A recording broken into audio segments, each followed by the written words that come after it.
नमस्कार, जय हिंद, वंदे मातरम। दोस्तों, 145 करोड़ की जनसंख्या वाला देश हमारा भारत, लेकिन अगर गलती से 3 लेटर मुंह से निकल जाए SEX, तो भैया अछूत, अभद्र और पता नहीं किस किस रूप में उस व्यक्ति को जो है श्रेणी में रख दिया जाएगा।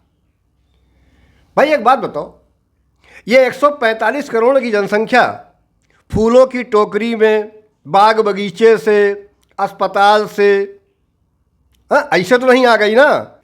क्या लड़के और लड़की की शादी से पहले उनकी दोनों की सेक्स लाइफ कैसी थी, क्या यह जानना बहुत ज़रूरी है? और अगर ये ज़रूरी है तो कितना जानना ज़रूरी है? और दूसरी बात, क्या जानकर इस देश का युवक, मेल जिसे हम कहते हैं, पुरुषत्व की जिसके अंदर भावना भरी पड़ी है, क्या वो सहन कर पाएगा, पचा पाएगा, बर्दाश्त कर पाएगा? 28-30 साल तक शादी के बंधन में रहने वाले पार्टनर्स, क्या उनमें से अगर महिला अपनी खुशी के लिए कुछ कर लेती है तो क्या यह अपराध है? और वो भी तब जब वो तिरस्कृत हो रही हो लगातार। इन सब बातों पर आए, क्या है असली मुद्दा, इस पर चले। उससे पहले मैं आशीष कुमार वाजपेयी और आप देख रहे हैं गर्दा रिव्यूज़। देखिए दोस्तों, वीडियो को अंत तक सुनिएगा। वीडियो अच्छा लगे तो लाइक कीजिएगा, और अच्छा लगे तो यार दोस्तों संग शेयर कीजिएगा, और बेल आइकन दबा दीजिएगा ताकि आपको आने वाले वीडियो की नोटिफिकेशन मिल सके। बात कर रहे हैं आप जैसा कोई, एक मूवी नेटफ्लिक्स पर रिलीज हुई है। इससे पहले आपको याद होगा, कुछ माह पहले एक मूवी रिलीज हुई थी मिसेज, सानिया मल्होत्रा की। बात अटपटी सी है लेकिन बिल्कुल सही सी भी है कि दोनों दंगल फेम गर्ल ही हैं, वहाँ मिसेज में और यहाँ आप जैसा कोई में फातिमा सना शेख। आप जैसा कोई मूवी 2 अध्यापकों की कहानी कह सकते हैं आप। एक टीचर संस्कृत के हैं, श्री रेणु त्रिपाठी, जिसका रोल प्ले कर रहे हैं आर माधवन। मधु बोस, जिसका रोल प्ले कर रही हैं फातिमा सना शेख। दोनों अविवाहित हैं। दोनों किन्हीं माध्यम से, फैमिली मेंबर्स के थ्रू या फैमिली फ्रेंड कह सकते हैं उसे, उनके माध्यम से इनकी शादी की बात होती है। माधवन की उम्र मूवी में 42 साल है और फातिमा की 32 वर्ष है। मधु बोस फ्रेंच पढ़ाती हैं और माधवन यानी रेणु त्रिपाठी संस्कृत पढ़ाते हैं। सब कुछ बढ़िया चलता है। 45, 50, 60 मिनट की मूवी में अचानक कुछ ऐसा होता है जिससे पुरुषत्व को ट्रिगर हो जाता, जिसको हम कह सकते हैं कि मेल डोमिनेटिंग सोसाइटी में ऐसा कैसे, कुछ ऐसा होना कि वो चीज़ ट्रिगर हो जाए, झंझोड़ के रख दे, झकझोर दे आदमी को। कुछ ऐसा होता है माधवन के साथ और पूरी मूवी का दृश्य ही पलट जाता है। अब इस मूवी में देखा जाए तो 3 प्रकार के प्राणी चल रहे हैं साथ में। एक कपल है जो माधवन के भैया भाभी हैं, दूसरा माधवन और फातिमा सना शेख हैं, और उनके साथ में 3 पात्र और हैं जो भी उनसे इंटर रिलेटेड हैं। इनकी कहानी है। ऐसा क्या कह दिया या ऐसा क्या पता चल गया माधवन को जिससे माधवन इतना ट्रिगर हो गए कि वो शादी, इंगेजमेंट जो है वो तोड़ देते हैं। फिर आगे घटनाएं और घटनाक्रम बदलते रहते हैं। ट्विस्ट एंड टर्न्स ऐसे हैं जो उन लोगों को बड़ा प्रभावित करेंगे जो लोग ये मानते हैं कि नारी की एक सीमा होती है, नारी की हदें यहाँ तक हैं, नारी इससे ज़्यादा नहीं कर सकती है। उन जैसे मेल लोगों को ये झंझोड़ेगी। मिसेस के टाइम पर भी कुछ ऐसा ही हुआ था और यहाँ भी ऐसा ही होगा। और ये मूवी अगर आपने नहीं देखी है तो ये आपको अवश्य देखनी चाहिए। मैं कहता हूं one time must watch for everyone. मैं धर्मा प्रोडक्शंस को से बिल्कुल चिढ़ा चढ़ा रहता हूं, लेकिन ये मूवी देखी तो मुझे लगा यार अगर मैं ये नहीं देखता तो बहुत बड़ी चीज़ मिस कर जाता।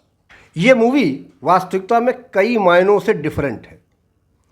यहाँ पर यह नहीं दिखा दिया है कि मेल जो है वो किसी चीज़ से ट्रिगर हो गया है तो वो किस तरफ जाएगा, या फीमेल के कैरेक्टर को कहाँ तक ले जाना है।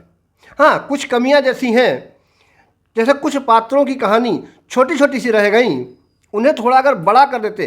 देखिए, हमेशा यही शिकायत होती है कि कहानी की जो मूवी की जो लेंथ है वो ज़्यादा है, थोड़ा उसे काट छाँट देते। मैं पहली बार कह रहा हूँ कि यार ये 10-15 मिनट मूवी और बढ़ाई जा सकती थी ताकि उन पात्रों का भी थोड़ा सा एक्सपेंशन हो सकता और उनके भी विचार सामने आ सकते।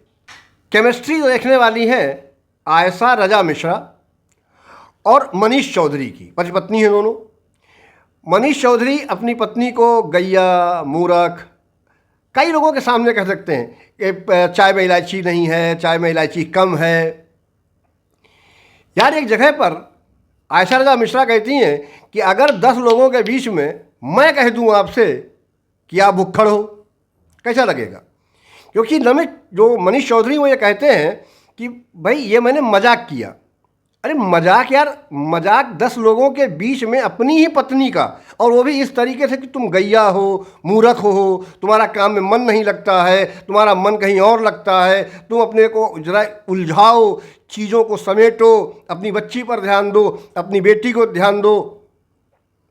मतलब एक स्त्री का सिर्फ इतना ही काम है। यही एक प्रश्न ऐसा है जो कहीं ना कहीं इन सबको चुभेगा। मैंने कहा ना कि dominating society, male dominating society है, इसमें कई मेल्स खड़बड़ाएंगे, और अगर खड़बड़ाते हैं तो अच्छा है, क्योंकि मूवी वही ट्रिगर ही करना चाहती है, और अगर आप ट्रिगर होते हैं तो बढ़िया चीज़ है। दूसरी चीज़, आयशा रजा मिश्रा का किरदार बहुत शानदार है, बहुत शानदार एक्टिंग। अब अगर बात टोटल एक्टिंग की जाए तो आर माधवन 55 के हैं, 42 की एज का कैरेक्टर निभा रहे हैं। फातिमा सना शेख 33 की हैं, 32 की एज का कैरेक्टर निभा रही हैं, और दोनों अपनी अपनी जगह पर बहुत ही लाजवाब लगे हैं। यार ये जो नए नेपो किड्स आ रहे हैं, इन्हें सीखना चाहिए, देखना चाहिए कि एक्टर्स ऐसी भी एक्टिंग कर सकते हैं। फातिमा सना शेख से मैं कोई बहुत ज़्यादा इम्प्रेस नहीं था, वो आमिर खान वाले चक्कर कारण, लेकिन यार एक्टिंग में यहाँ उसकी कोई तोड़ नहीं है। ज़बरदस्त एक्टिंग की लड़की ने। माधवन जैसे लाजवाब एक्टर हैं वैसे ही लाजवाब एक्टिंग की उन्होंने। कपड़े कैसे कैरी करने हैं, कैसे चलना है, कैसे बोलना है, कैसे इस एज के लोग अपने आप को शो करते हैं वैसा। और वैसे भी माधवन को पूरे जीवन में किसी लड़की का कोई सुख प्राप्त नहीं हुआ है, वो वर्जिन है। और हीरोइन कहती भी है कि यार 17-18 साल में तो आज वर्जिनिटी जो है लोग खो देती हैं लड़कियां, और उसके बाद भी अगर कोई वर्जिन है तो वो म्यूजियम में रखने लायक है। भाई कई ऐसी चीज़ें हैं जो आपको सोचने पर विवश कर देंगी। खैर देखिए, ये मूवी कुल मिला के देखने लायक है।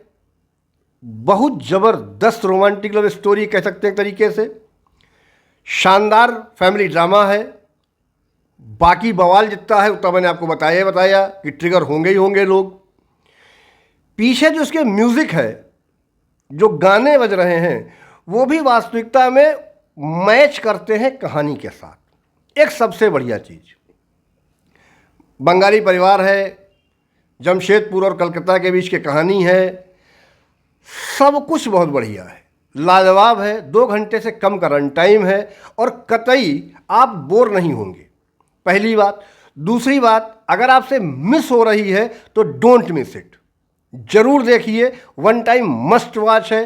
मैं बहुत कम कहता हूँ ये चीज़ कि मस्ट वॉच, मैं फिर कह रहा हूँ कि वन टाइम मस्ट वॉच है, ज़रूर देखनी चाहिए, ताकि आप समझ सकें कि सिर्फ आपकी अपनी ही भावनाएं नहीं है, सामने वाला जो बंदा है उसकी भी अपनी इच्छाएं, डिज़ायर्स, भावनाएं हैं। और उन्हें भी आपको समझना पड़ेगा। जितने आप जरूरी हैं उतना सामने वाला आपका पार्टनर जरूरी है, जितने हम उतने वो। ये कहानी वास्तविकता में इस चीज़ को ले जाती है, और कहीं भी ये कहानी ये नहीं करती है कि ये सही है ये गलत है, छोड़ देती है आप पर है कि आप खुद देखिए, खुद समझिए, खुद दिमाग लगाइए कि आप किस दिशा में जाना चाहते हैं। वीडियो कैसा लगा आपको? अगर वीडियो अच्छा लगा हो तो अपने दोस्त यारों संग शेयर जरूर करिएगा, वीडियो लाइक कर दीजिएगा, चैनल सब्सक्राइब कर दीजिएगा। मिलते हैं आपसे किसी अन्य वीडियो में, तब तक के लिए जय हिंद, धन्यवाद।